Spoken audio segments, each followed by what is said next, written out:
Idol, pagpasensya mo na ang tanong na to, pero ang pagtatalik pa o sex ay nakakabawas, burn ng calories at nakaka-build ng muscle. So, kung gaano ka ka-excited sa partner mo, kabilis yung heart rate mo, gaano katagal, nakaka-burn siya ng calories. The more excited ka kung bago yung partner mo, or the more matagal yung ginagawa, yun. Diba? So, nakaka-burn ng calories.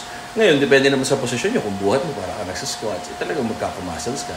Pero kung simplihan lang, parang halos wala, pero nakaka-burn ka naman ng calories. Tapos baka konting muscle, sa lower back, sa glutes, sa shoulders. Unless binibigay mo yung weight mo, hindi ka naka-plank, diba? So, gano'n lang. Tama kayo, mali ako, not your doctor. Do what works for you. For inquiries for shows, guestings, public speaking, taping, commercials, endorsements, product collaboration, training, fitness, lahat ng racket na pwede yung isipan, lahat may bayad. Message nyo na si Mrs. Sarina Agassi.